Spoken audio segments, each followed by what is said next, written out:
हाय दोस्तों, एक बार फिर से आप सभी लोगों का YRS क्लास में बहुत बहुत स्वागत है। दोस्तों, आज की इस वीडियो में मैं आप लोगों को विषय हिंदी जो कि यूपी बोर्ड से है, जो कि एग्ज़ाम में बहुत ही लाभदायक होने वाला है। तो दोस्तों, कुछ देर ना करते हुए वीडियो को शुरू करते हैं। दोस्तों, यहाँ आपके सामने प्रश्न में कह रहा है, प्रारंभ के 15 मिनट परीक्षार्थियों को प्रश्न पत्र पढ़ने के लिए निर्धारित है।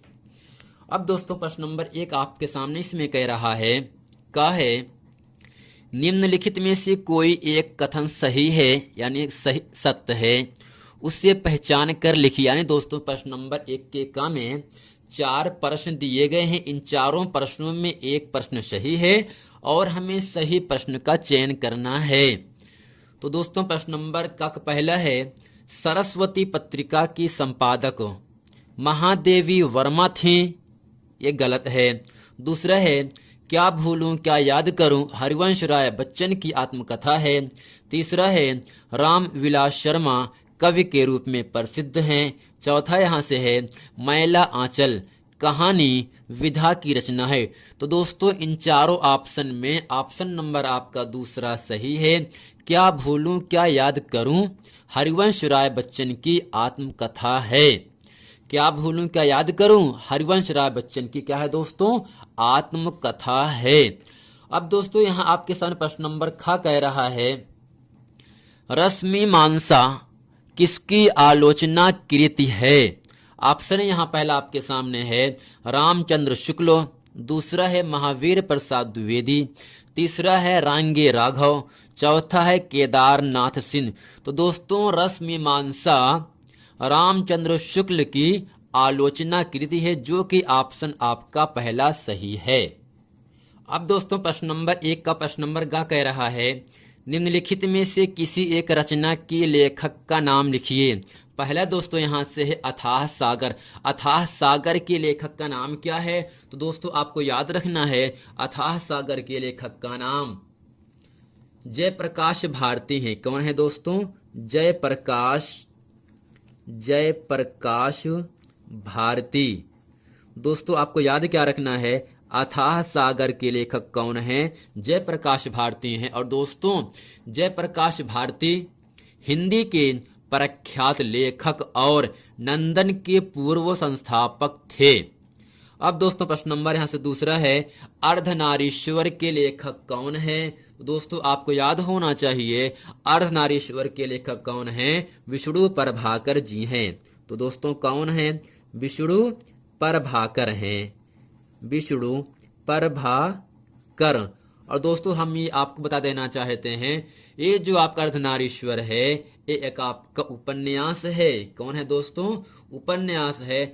सन 1993 ईस्वी में साहित्य अकादमी पुरस्कार से सम्मानित किया गया दोस्तों, किसको, विष्णु प्रभाकर जी को। प्रश्न नंबर तीसरा है, मेरी असफलताएं के लेखक दोस्तों कौन है। तो इसका उत्तर होगा बाबू गुलाब राय।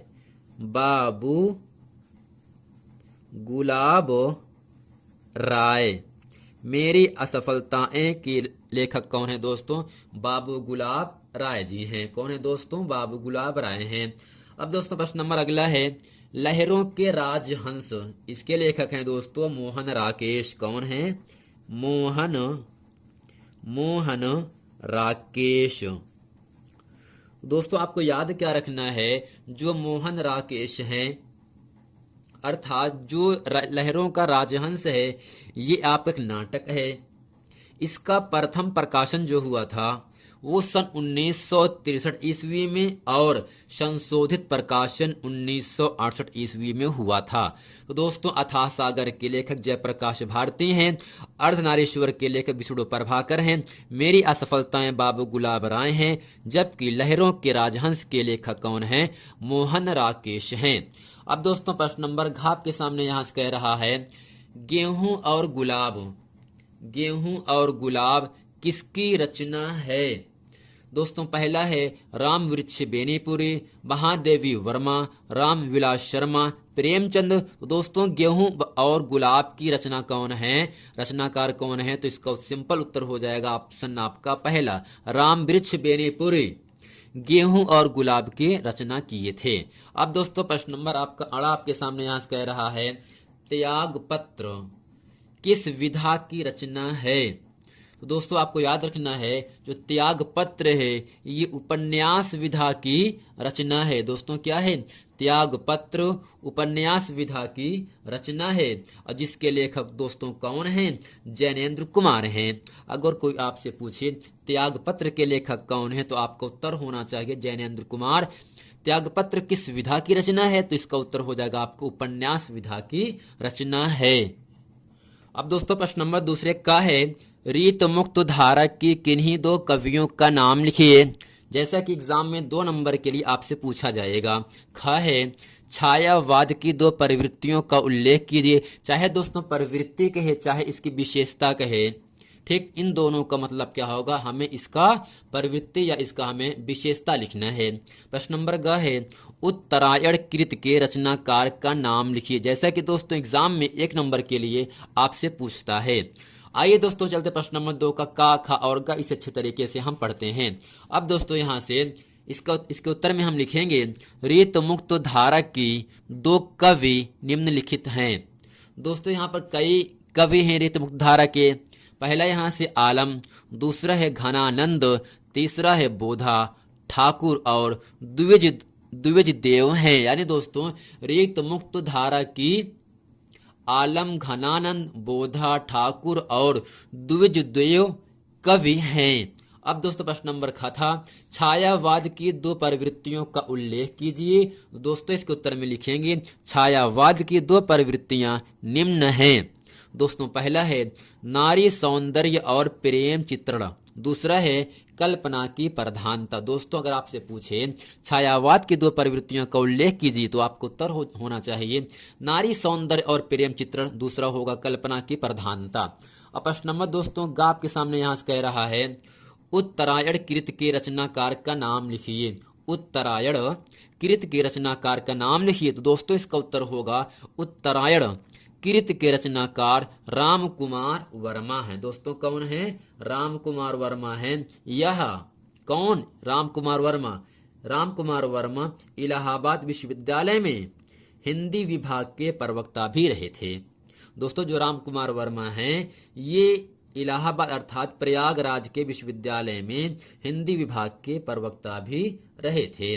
अब दोस्तों प्रश्न नंबर ये 2 का खा और गा था। आइए दोस्तों चलते हैं प्रश्न नंबर 3 पढ़ते हैं। अब दोस्तों प्रश्न नंबर 3 में आपका 2 प्रश्न है, चाहे आपको का करना हो चाहे आपको खा करना हो, जैसा भी आपको आसान लगे।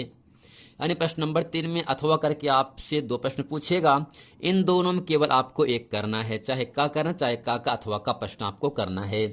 तो दोस्तों प्रश्न नंबर 3 का आपके सामने प्रश्न कह रहा है, भिन्न भिन्न धर्मों को मानने वाले भी जो सारे दुनिया के सभी देशों में बसे हुए हैं यहाँ भी थोड़ी बहुत संख्या में पाए जाते हैं, और जिस तरह यहाँ की बोलियों की गिनती आसान नहीं है, उसी तरह यहाँ भिन्न भिन्न धर्मों के संप्रदायों को भी गिनती आसान नहीं है। इन विभिन्नताओं को देखकर दोस्तों विभिन्नताओं से लेकर के आश्चर्य नहीं है, इनके नीचे अंडरलाइन किया गया है, यानी रेखांकित भाग किया गया है। इन विभिन्नताओं को देखकर यदि अपरिचित आदमी घबरा कर कह उठे कि यह एक देश नहीं अनेक देशों का समूह है, यह एक जाति नहीं अनेक जातियों का समूह है, तो इससे कोई आश्चर्य नहीं। अब दोस्तों इस पूरे गद्यांश को पढ़ने के बाद इसी के नीचे 3 प्रश्न आपको दिया जाता है और हमें इन तीनों प्रश्नों का उत्तर लिखना होता है।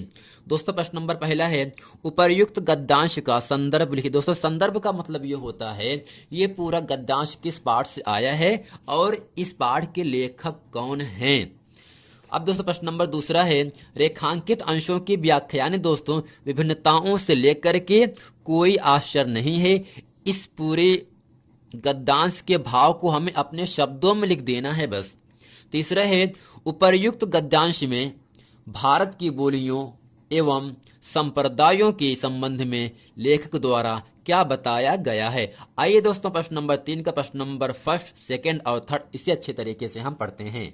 अब दोस्तों प्रश्न नंबर 3 के उत्तर में हम हेडिंग करते हैं काले पेन से संदर्भ। दोस्तों संदर्भ का मतलब ये होता है जो पूरा गद्यांश अभी मैंने आप लोगों के सामने पढ़ा था, ये पूरा गद्यांश किस पाठ से आया है और इसके लेखक कौन हैं।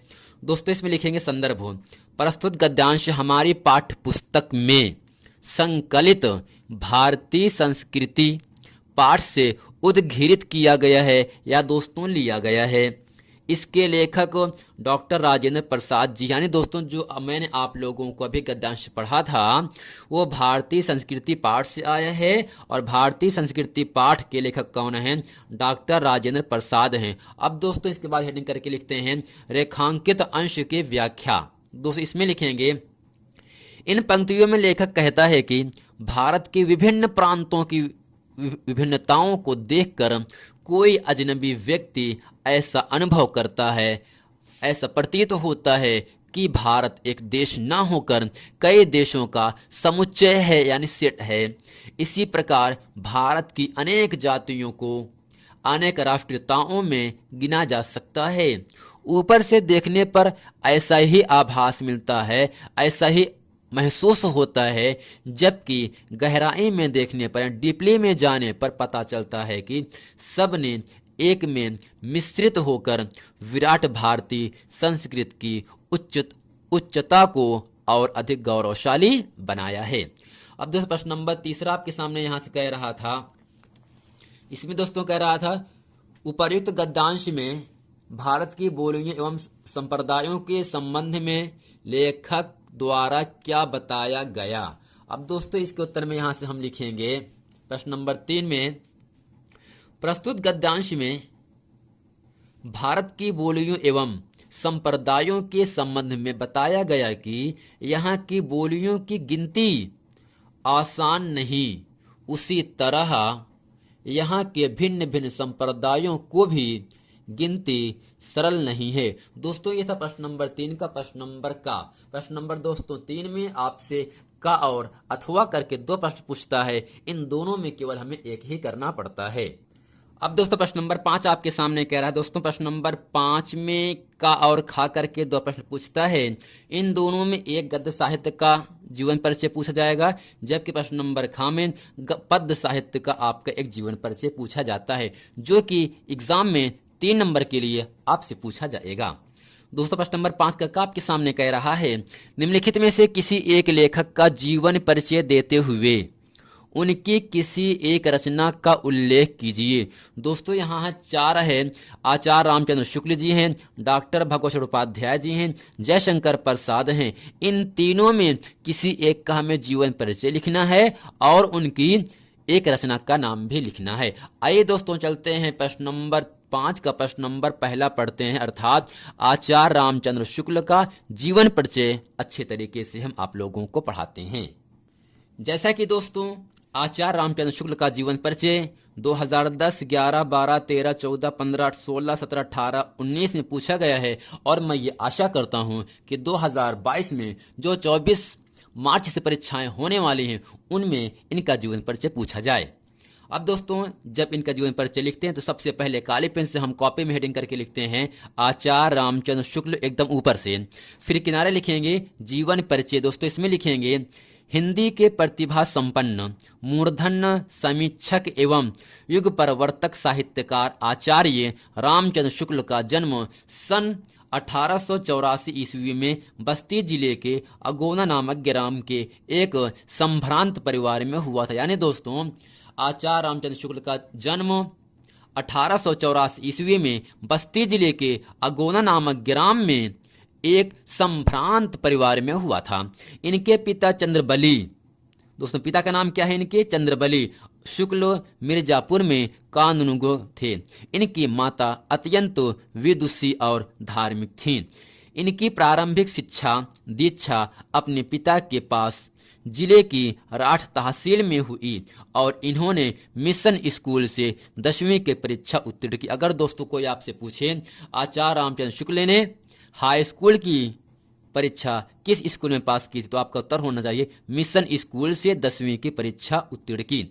गणित में कमजोर होने के कारण ये आगे नहीं पढ़ सके। इन्होंने एमए इंटरमीडिएट की शिक्षा इलाहाबाद से ली थी, अर्थात प्रयागराज से ली थी, किंतु परीक्षा से पहले ही विद्यालय छूट गया। इसके पश्चात इन्होंने मिर्जापुर के न्यायालय में नौकरी आरंभ कर दी। यह नौकरी इनके स्वभाव के अनुकूल नहीं था, यानी जैसा ये चाहते थे वैसा इनको नौकरी नहीं मिली। अतः ये मिर्जापुर के मिशन स्कूल में चित्रकला के अध्यापक हो गए, यानी बच्चों को कला के बारे में, यानी चित्र के बारे में बच्चों को पढ़ाने लगे। अध्यापन का कार्य करते हुए इन्होंने अनेक कहानी, कविता, निबंध, नाटक आदि की रचना की। इनकी विद्वता से प्रभावित होकर इन्हें हिंदी शब्द सागर के संपादन कार्य में सहयोग के लिए श्याम सुंदर दास जी द्वारा काशी नगरीय प्रचरणी सभा में ससम्मान बुलाया गया। इन्होंने 19 वर्ष तक काशी नगरीय प्रचरणी पत्रिका का संपादन भी किया। दोस्तों, काशी नगरीय प्रचरणी पत्रिका का संपादन 19 वर्ष तक आचार्य रामचंद्र शुक्ल ने किया। कुछ समय पश्चात, कुछ समय के बाद इनकी नियुक्ति काशी हिंदू विश्वविद्यालय में हिंदी विभाग के प्राध्यापक के रूप में हो गई और श्याम सुंदर दास जी के अवकाश प्राप्त करने के बाद ये हिंदी विभाग के अध्यक्ष भी हो गए। स्वाभिमानी और गंभीर प्रकृति का हिंदी का यह दिग्गज साहित्यकार सन 1941 ईस्वी में स्वर्गवास हो गया। अर्थात दोस्तों, आचार्य रामचंद्र का मृत्यु सन 1941 ईस्वी में वे ईश्वर के प्यारे हो गए, अर्थात वे स्वर्गवासी हो गए। अब दोस्तों, इसके बाद हम हेडिंग करते हैं रचना। इसमें लिखेंगे, शुक्ल जी एक प्रसिद्ध निबंधकार, निष्पक्ष आलोचक, श्रेष्ठ इतिहासकार और सफल संपादक थे। इनकी रचनाओं का विवरण निम्नवत है। निबंध दोस्तों क्या क्या है? चिंतामणि तथा विचार विधि। आलोचना दोस्तों क्या है? रस मीमांसा, त्रिवेणी, सूरदास। इतिहास है दोस्तों हिंदी साहित्य का इतिहास, जबकि संपादन है जायसी ग्रंथावली, तुलसी ग्रंथावली, भरमर गीत सार, हिंदी शब्द सागर, काशी नगरी प्रचरणी पत्रिका का कुशल संपादन किया। दोस्तों, ये था आचार्य रामचंद्र शुक्ल का जीवन परिचय और इनकी रचनाएं। आइए दोस्तों, अब पढ़ते हैं प्रश्न नंबर 5 का प्रश्न नंबर ख पढ़ते हैं।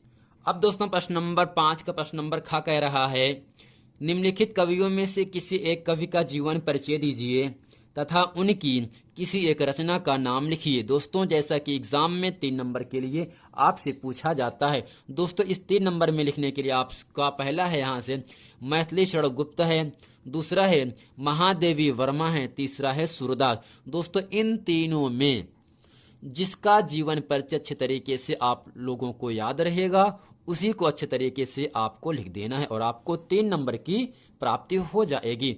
दोस्तों, प्रश्न नंबर 5 के खा में हम आप लोगों को महादेवी वर्मा जी का जीवन परिचय अच्छे तरीके से इस वीडियो में बताने वाला हूं।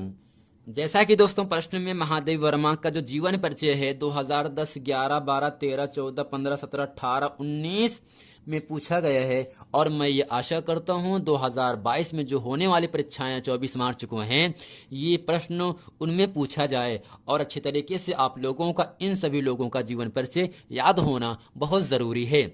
दोस्तों, यहाँ पे लिखते हैं, हेडिंग करते हैं जीवन परिचय किसका? महादेवी वर्मा जी का। इसमें लिखेंगे, श्रीमती महादेवी वर्मा का जन्म उत्तर प्रदेश के फर्रुखाबाद जनपद में सन 1907 ईस्वी में होलिकोत्सव के दिन हुआ था। यानी दोस्तों, श्रीमती महादेवी वर्मा का जो जन्म हुआ था वह उत्तर प्रदेश के फर्रुखाबाद जनपद में सन 1907 ईस्वी में होलिकोत्सव के दिन यानी होलिका दहन के दिन हुआ था। इनके पिता गोविंद प्रसाद वर्मा भागलपुर के एक कॉलेज में प्राध्यापक और माता हेमरानी विदुषी और धार्मिक स्वभाव की महिला थीं। इनकी प्रारंभिक शिक्षा इंदौर में और उच्च शिक्षा प्रयाग में हुई थी यानी इलाहाबाद में हुई थी। संस्कृत में एमए उत्तीर्ण करने के बाद ये प्रयाग महिला विद्यापीठ में प्राचार्य हो गई अर्थात प्रधानाचार्य हो गई। इनका विवाह छोटी आयु में अर्थात कम आयु में कम उम्र में ही हो गया था। इनके पति डॉक्टर थे। वैज्ञानिक साम न होने के कारण ये अपने पति से अलग रहती थी। कुछ समय तक इन्होंने चांद पत्रिका का संपादन किया। इनके जीवन पर महात्मा गांधी का तथा साहित्य साधना पर रविंद्रनाथ टैगोर का विशेष प्रभाव पड़ा। इन्होंने सारे स्वातंत्र्य के लिए सदैव संघर्ष किया और अधिकारों की रक्षा के लिए नारी का शिक्षित होना आवश्यक बताया। किसने बताया दोस्तों नारी का शिक्षित होना? महादेवी वर्मा जी ने। कुछ वर्षों तक ये उत्तर प्रदेश विधान परिषद की मनोनीत सदस्यता भी रही। इनकी साहित्य सेवाओं के लिए राष्ट्रपति ने इन्हें पद्म भूषण की उपाधि से अलंकृत किया। दोस्तों पद्म भूषण एक आपका पुरस्कार होता है जो किसको मिला था? महादेवी वर्मा जी को मिला था। शेखसरिया एवं मंगला प्रसाद पारितोषिक से भी इन्हें सम्मानित किया गया। उत्तर प्रदेश हिंदी संस्थान द्वारा 18 मई 1983 ईस्वी को इन्हें हिंदी की सर्वश्रेष्ठ कवयित्री के रूप में भारत भारती पुरस्कार प्रदान करके सम्मानित किया गया। 28 नवंबर 1983 ईस्वी को इन्हें इनकी अप्रतिम गीतात्मक काव्यकृति यामा पर ज्ञानपीठ पुरस्कार प्रदान कर सम्मानित किया गया। ये प्रयाग में ही रहकर जीवन प्रयत्न साहित्य साधना करती रही। 11 दिसंबर 1987 ईस्वी को ये इस असार संसार से विदा हो गई। अर्थात महादेवी वर्मा का जो देहांत हुआ था वह 11 दिसंबर 1987 ईस्वी को हुआ था। यद्यपि आज ये हमारे बीच नहीं है, लेकिन इनके गीत काव्य प्रेमियों के मानस पटल पर सदैव विराजमान रहेंगे। अब दोस्तों इसके बाद हम हेडिंग करते यहाँ से हैं रचना, यानी इन्होंने अपने जीवन काल में कौन कौन सी रचनाएं की थी। इसमें लिखेंगे दोस्तों महादेवी वर्मा की प्रमुख काव्य कृतियां निम्नलिखित हैं। पहला है निहार, रश्मि, नीरजा, सांध्य गीत, दीपशिखा। इसके अतिरिक्त सप्तप्रड़ा, यामा, संधिनी, आधुनिक कवि नामक इनके गीतों के संग्रह प्रकाशित हो चुके हैं। प्रथम आयाम, अग्निरेखा, परिक्रमा आदि इनकी प्रमुख काव्य रचनाएं हैं। अतीत के चलचित्र, स्मृति की रेखाएं, श्रृंखला की कड़ियां, पथ के साथी, छड़दा, साहित्यकार की आस्था तथा अन्य निबंध संकलित मेरा परिवार, चिंतन के क्षण आदि आपकी प्रसिद्ध गद्य रचनाएं हैं। दोस्तों ये था महादेवी वर्मा जी का जीवन परिचय और इनकी रचनाएं। दोस्तों इस उम्मीद करते हैं इस पूरे वीडियो में बहुविकल्पी, अतिलघुत्तरी और इन सभी लोगों का जीवन परिचय अच्छे तरीके से मैं आशा करता हूं आप समझ गए होंगे।